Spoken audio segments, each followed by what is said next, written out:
नमस्कार, मेरा नाम डॉक्टर गुरवीर कौर है। तो आज की वीडियो में हम डिस्कस करेंगे फैटी लिवर के बारे में कि फैटी लिवर क्या है और कौन कौन से रिस्क फैक्टर्स रहते हैं जो कि फैटी लिवर की टेंडेंसीज को इंक्रीज करते हैं और इसकी ट्रीटमेंट क्या है। तो फैटी लिवर नाम से ही पता लग रहा है फैटी लिवर कि लिवर में फैट की डेपोजिशन होनी शुरू हो गई है। तो जैसे जो नॉर्मल लिवर रहता है, लीवर के जो सेल्स रहते हैं उनको हेपेटोसाइट्स कहते हैं। तो फैटी लिवर में क्या होता है कि जो हेपेटोसाइट्स हैं वो रिप्लेस हो गए फैट के साथ, इसीलिए उसको फैटी लिवर कहा जाता है। तो जो लीवर के जो नॉर्मल फंक्शंस थे उन सभी फंक्शंस में भी प्रॉब्लम क्रिएट होनी शुरू हो जाती है। तो फैटी लिवर में क्या है, नॉर्मल सेल्स हैं जो वो रिप्लेस हो गए फैट ग्लोब्यूल्स के साथ। तो अगर किसी पेशेंट को फैटी लिवर है तो हम इसको डायग्नोस कैसे कर सकते हैं? इसको डायग्नोस करने के बहुत ही सिंपल टेस्ट हैं। एक तो हमारा LFT है, लीवर फंक्शन टेस्ट, जिसमें कि हम AST ALT देखते हैं, जिसको SGOT और SGPT भी कहा जाता है। ये अपनी नॉर्मल वैल्यू से 1 या 4 गुना ज्यादा इंक्रीज हो सकते हैं। फैटी लिवर को डायग्नोस करने की वो है अल्ट्रासाउंड की हेल्प से हम फैटी लिवर की ग्रेड्स भी डायग्नोस कर सकते हैं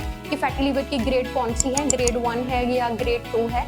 तो फैटी लिवर की डायग्नोस जब हो गया तो उसके बाद सबसे इंपॉर्टेंट जो हमारे समझने की जरूरत है वो है रिस्क फैक्टर्स, कि वो कौन सी ग्रुप है, वो कौन सी कैटेगरीज हैं जिनमें फैटी लिवर होने की आशंका ज्यादा रहती है। तो उसमें सबसे ज्यादा जो इम्पोर्टेंट है वो है अल्कोहल कंजप्शन। अगर शराब का सेवन ज्यादा रहता है तो उन पेशेंट्स में फैटी लिवर होने की टेंडेंसी ज्यादा रहती है।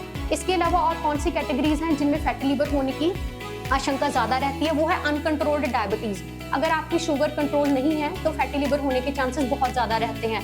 अनकंट्रोल्ड हाइपरटेंशन, और थर्ड जो कि मोस्ट इंपॉर्टेंट है वो है हाई कोलेस्ट्रॉल। अगर आपका लिपिड प्रोफाइल डिरेंज है, अगर कोलेस्ट्रॉल लेवल ज्यादा है या LDL जिसको कि बैड कोलेस्ट्रॉल कहा जाता है, तो ये तीनों चीजें मिलके हमारे जो फैटी लिवर है इसको प्रेसिपिटेट करते हैं, इसकी जो टेंडेंसीज है उसको इंक्रीज करते हैं।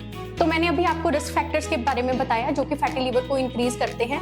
इन रिस्क फैक्टर्स को जानने के बाद हमारा जो मेन फोकस रहता है वो रहता है ट्रीटमेंट पे, कि हम फैटी लिवर से अपने आप को कैसे बचा सकें। सबसे इंपॉर्टेंट तो यही है कि अवॉइड ड्रिंकिंग, की अपनी जो ड्रिंकिंग हैबिट्स हैं उसे हमें सुधारना चाहिए। दूसरे नंबर पे सबसे इंपॉर्टेंट जो चीज़ है वो है फिजिकल एक्टिविटी। अगर हमारी फिजिकल एक्टिविटी ज़्यादा रहे, क्या है, आपको हफ्ते में कम से कम 3 दिन ऐसे होने चाहिए कि आप 30 मिनट्स एक्टिविटी कर रहे हो, चाहे जिम है या योगा है। अगर ये जिम या योगा नहीं कर पा रहे तो आपको ब्रिस्क वॉक जरूर करनी चाहिए। मतलब आपकी जो डेली एक्टिविटीज हैं उनमें एक फिजिकल एक्टिविटी जरूर होनी चाहिए।